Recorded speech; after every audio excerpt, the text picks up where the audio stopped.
Hello friends, कैसे हैं आप सब। फ्रेंड्स, आज मैं आपके लिए लेके आई हूँ a girl with a basket का सेकेंड पार्ट। इसके राइटर हैं विलियम सी डगलस। तो चलिए शुरू करते हैं। इसके पहले का हमने पढ़ा है, अब आगे देखते हैं। टू द नॉर्थ मतलब उत्तरी दिशा। वर जंगल्स ग्रेट एक्सपेंस, उत्तरी दिशा में जंगल बहुत अधिक विस्तृत फैले हुए थे।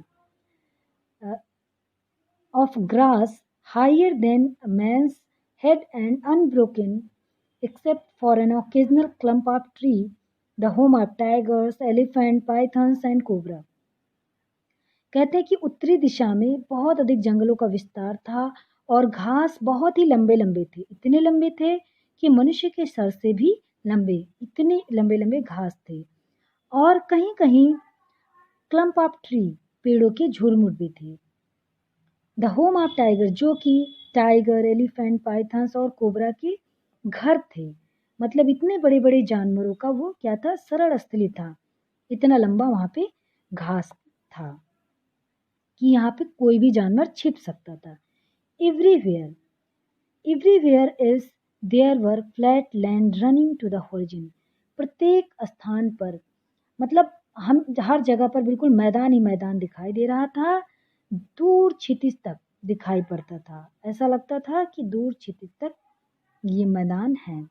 But dotted here and there by the sacred banyan tree or by row of parker tree shaped like elm and having thick twisted trunk।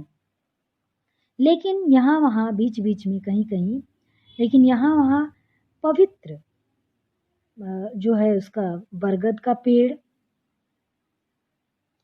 पवित्र बरगद का पेड़ और पाकड़ का पेड़। पाकड़ भी एक प्रकार का वृक्ष है। बरगद का पेड़ जो कि पवित्र माना जाता है, पाकड़ का पेड़ और एल्म का वृक्ष, ये सब कहीं कहीं दिखाई देते थे। और इनके तने हैविंग थिक ट्विस्टेड ट्रंक, इनके तने मोटे और घुमावदार होते थे। उसके बाद देखिए, hot humid air was moving in from the southwest, और दक्षिण पश्चिम की ओर से गर्म और तर हवा बह रही थी। दक्षिण पश्चिम की ओर से गर्म और तर हवा बह रही थी, नमी वाली। monkeys, some of them mothers with babies clinging to them and riding underneath, swung up trees at the station looking for food। और स्टेशन पर बंदर घूम रहे थे। Some of them mother with babies, और कुछ बंदर, छोटे छोटे बंदरियां थी जिनके बच्चे उनसे बिल्कुल चिपके हुए थे, वो भी स्टेशन पर भोजन की तलाश में उछल उछल कर आ रहे थे। The village where we passed, उस गांव से, जिस गांव से हम गुजर रहे थे, had wall made of mud, उसकी दीवार मड की बनी हुई थी, मतलब कि गोबर की और कच्ची मिट्टी की बनी हुई थी। मिक्स्ड विथ वाटर एंड काउडग, काउडग मतलब गोबर होता है। कच्ची मिट्टी और गोबर की बनी हुई दीवार थी जिस रास्ते से हम गुजर रहे थे उस समय, जिस गांव से। देयर पीक्ड रूफ वर थैज्ड, थैज्ड मतलब छप्पर से ढका हुआ, थैज्ड मतलब छप्पर से ढका। उनकी नोकदार, पीक मतलब नोकदार छतों पर क्या थे, थैज्ड मतलब छप्पर रखे हुए थे। Bundle of grass tied to bamboo poles, bundle of grass मतलब घास का बंडल, पोल से बंधा हुआ था, बल्ली से। Stretch across the Raptor, Raptor मतलब होता है बल्ली, बैम्बो मतलब होता है बांस। शुरू से देखते हैं, नोकदार छतों पर छप्पर थे और बल्लियों पर फैले हुए बांस जिन पर घास के बंडल बंधे थे। आगे देखते हैं, that day the pumpkin vine that grew over them, और उस दिन, जिस दिन की बात कर रहे हैं, उस दिन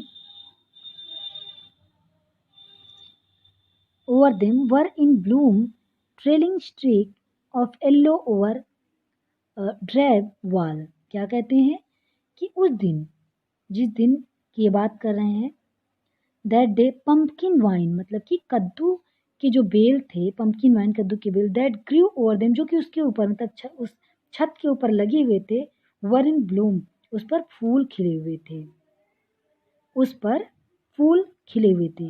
स्ट्रिक ऑफ येल्लो मतलब देखिए लटकती हुई कतारें।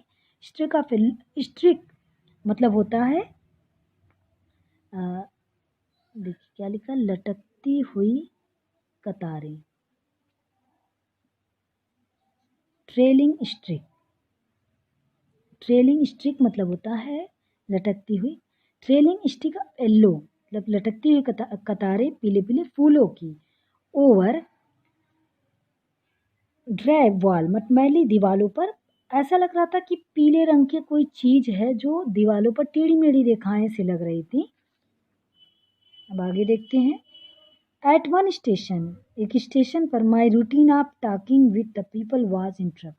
मेरा जो नियम था, सिलसिला जो चला आ रहा था कि स्टेशन पर रुकना और लोगों से बात करना। इंटरप्ट मतलब रुकावट पड़ गई, उसमें बाधा पड़ गया। एज सुन एज आई एलाइटेड, जैसे ही मैं एलाइटेड मतलब उतरा, जैसे ही मैं उतरा, a group of young children, एक छोटे बच्चों का समूह, गैदर्ड अराउंड मी, छोटे बच्चों के समूह ने मुझे घेर लिया। देवर सेलिंग बास्केट, वे लोग क्या बेचे थे? बास्केट, टोकरी बेच रहे थे। हैंड वुवेन, हाथ की बनी हुई, हाथ से उन्होंने बुनी हुई थी। रीड बास्केट, रीड मतलब होता है सरकंडा, सरकंडे की टोकरी with simple design and pattern, बहुत ही साधारण नमूने की थी। They held the basket high shouting word, वे हाथों में बास्केट को बहुत ही ऊंचे उठाए थे और चिल्ला रहे थे, कुछ बोल रहे थे जिसे कि I did not I did not know but conveying unmistakably their desire. मैं समझ नहीं पा रहा था लेकिन निश्चित ही वे जो कह रहे थे, उनकी जो इच्छा थी, मैं उसे स्पष्ट रूप से समझ रहा था। मैं उनकी भाषा को तो नहीं समझ रहा था, लेकिन उनका उद्देश्य क्या है ये मैं समझ रहा था। आगे देखिए। दे वर रिफ्यूजी चिल्ड्रेन, वे रिफ्यूजी मतलब शरणार्थी, वे शरणार्थी बच्चे थे। When partition between India and Pakistan was decreed, decreed मतलब घोषित हुआ, जब भारत और पाकिस्तान के बीच पार्टीशन विभाजन घोषित हुआ, hundred of thousand of people pulled up their roots and change their residence. बहुत सारे हजारों लाखों लोगों ने अपने निवास स्थानों को छोड़ दिया और नए निवास की ओर तलाश करने लगे। 9 millions people left Pakistan, 90 lakh लोगों ने पाकिस्तान को छोड़ दिया। And came to India driven by the fear of religious fanaticism, और भारत आ गए धार्मिक उन्माद के डर से, वो भारत आ गए। They were poor people to start with, they were poorer as they began their long trek of all, वे गरीब लोग थे, वो लोग बहुत ही निर्धन थे। और जब उन्होंने लॉन्ग ट्रिप मतलब लंबी यात्रा शुरू की, ऑल दे कुड कैरी, जो भी वो अपने साथ ला सकते थे, was a bit of food, थोड़ा खाना, एंड अ फ्यू बिलोंगिंग्स, कुछ सामान।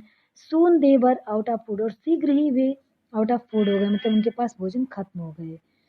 द फ्यू डेज आफ्टर, कुछ दिनों के बाद, दे स्टार्टेड, जब उन्होंने शुरू किया था उसके कुछ दिन बाद, they began to fall by the way side from the weakness of hunger and died where they fell. और कुछ दिनों के बाद, जैसे उन्होंने जब यात्रा शुरू की थी, कुछ दिनों बाद जो उनके भोजन खत्म होने लगे, समाप्त होने लगे, तो वो सड़क के किनारे गिरने लगे, और जहाँ भी गिरते थे कमजोरी और भूख से भी मर जाते थे। इस प्रकार आज सेकेंड पार्ट मैंने पढ़ाया है। अब आगे जो बचा हुआ है उसे मैं नेक्स्ट डे पढ़ाऊंगी। आई होप आपको समझ में आया होगा। यदि कुछ ना समझ में आया हो तो प्लीज़ ज़रूर बताइएगा। Thank you for watching this video. और यदि आपने पोइट्री की वीडियो नहीं देखी हो तो प्लीज़ प्लेलिस्ट में जाके देख लीजिए। और आपको ये पूरा इंटर का कोर्स मैं पढ़ा रही हूँ। पोइट्री कंप्लीट हो चुकी है, प्रोज पढ़ा रही हूँ। धीरे धीरे ये भी आपका कंप्लीट हो जाएगा, फिर ग्रामर पोर्शन स्टार्ट होगा। Thank you for watching this video.